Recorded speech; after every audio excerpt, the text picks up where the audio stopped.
Imagine waking up with no fridge, no shop, no bread, no salt, not even a pot to cook in. This was every single morning for hundreds of thousands of years. So what did ancient humans actually eat? Not what you're picturing. Forget everything films taught you. The truth completely rewrites the caveman in your head. Because their real menu tells you something about your own body, something that still controls what you crave today. Ask anyone what cavemen ate, and they'll say one thing: meat. Huge piles of meat. A caveman with a spear hunting a mammoth. It's the image every film and cartoon gave us. But it's mostly wrong. Hunting big animals was rare, dangerous, and often unsuccessful. A failed hunt meant the whole group went hungry. You cannot build a survival strategy on something that usually fails.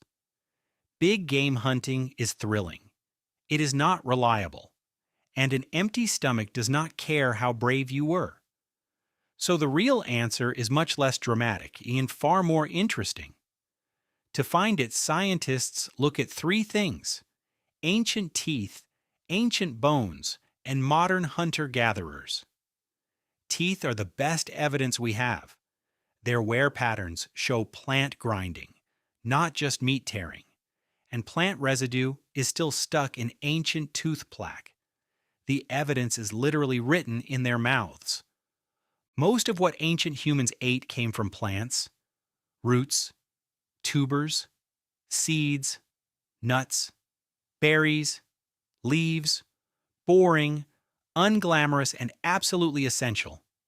Depending on the region, plants made up most of the daily calories. Roots and tubers were the ancient version of bread. They were heavy, filling, and they grew underground all year. Even when animals disappeared, the roots were still there. That reliability is what kept our ancestors alive. A root is not exciting, but a root is always there. Boring food is what actually keeps a species alive. Nuts and seeds gave them fat and energy. Berries gave them sugar, vitamins, and a rare taste of sweetness. Sweet fruit was a treat, not a daily habit. Wild fruit was small, sour, and full of seeds. Nothing like the giant sweet fruit we buy today. We bred fruit to be sweet. Nature never did. So the real daily work wasn't hunting, it was gathering. Hours of walking, digging, and searching. It was slow, patient, and it worked almost every day. Gatherers likely brought back more food than hunters did. And that food came without risking your life. No mammoth ever charged at a berry bush. Gathering fed the group quietly every single day. It also demanded something remarkable: deep knowledge. You had to know which plants were food and which would kill you, which ripened in which month, which grew after rain. This knowledge was passed down for thousands of generations. A gatherer was not a simple forager. She was a walking encyclopedia. She knew hundreds of species by sight, smell, and season. Getting it wrong once could kill her whole family. That knowledge was worth more than any spear. So did they eat meat at all? Yes, absolutely, but not the way you imagine. Early on, we probably weren't hunters at all. We were scavengers. We waited for lions to finish, then took what was left. Mostly bones, which sounds useless, but it wasn't. Because inside bones is marrow, rich, fatty, and full of energy. Other animals couldn't get to it. But we had stone tools. We smashed bones open and ate what nothing else could reach. That fatty marrow may have helped fuel our growing brains. Brains are enormously expensive to run. They burn a huge share of your daily energy, doing nothing visible. To grow one, you need dense, rich, fatty food. Later, we became skilled hunters, but meat stayed a bonus. A big kill meant a feast, and then days of nothing. There was no way to save the meat. It rotted within days. So they ate as much as they physically could, immediately. That instinct to overeat when food appears is still in you. It made perfect sense then. It works against you now. Then came the single biggest change in human diet: fire. Cooking sounds simple. It changed our species. Cooked food is easier to chew and easier to digest. Raw food fights back. Cooking breaks it down for you. So we got far more energy out of the same amount of food. Our guts could shrink. Our jaws could shrink. And all that spare energy went somewhere else: the brain. Cooking may be the reason we have big brains at all. No other animal cooks. Not one. It might be the single most human thing we do. A campfire wasn't just warmth, it was an outside stomach. Fire also killed parasites and bacteria in food.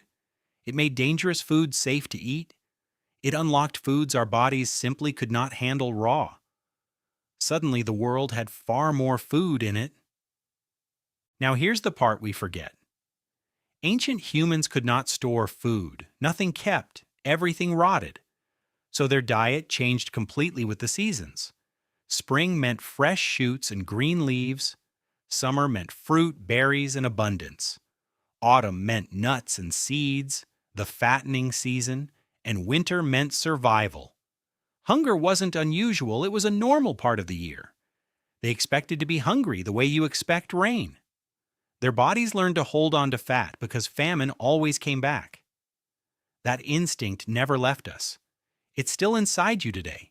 In winter, they ate whatever they could find: bark, old bones, frozen roots, anything at all. Many did not survive the winter. Starvation was one of the biggest killers in human history. Now think about everything they never once tasted: no bread, no pasta, no rice. Those needed farming, which arrived only very recently. No milk or cheese after childhood, no sugar, no oil, no salt in a jar. Almost nothing in your kitchen would have existed. No spices, no sauces, no flavor but the food itself. Food was fuel first and pleasure second. Their entire diet was whole, wild, and unprocessed because there was no other option. Not because they were healthy. Because nothing else existed. There was no such thing as a bad food choice. There was only food or no food. Here's the twist. We often imagine their diet as harsh and miserable, but in many ways it was better than ours. Varied, fresh, full of fiber, no processed sugar at all. Their bodies were lean, strong, and built for movement. But don't romanticize it. Life was still brutally hard. They were often hungry, often exhausted, often afraid. They ate that way because they had to, not because they chose it. Nobody was choosing a healthy lifestyle. They were simply trying not to die. And here's what really matters. Your body is still expecting that ancient menu. It still stores fat like famine is coming. It still craves fat and sugar.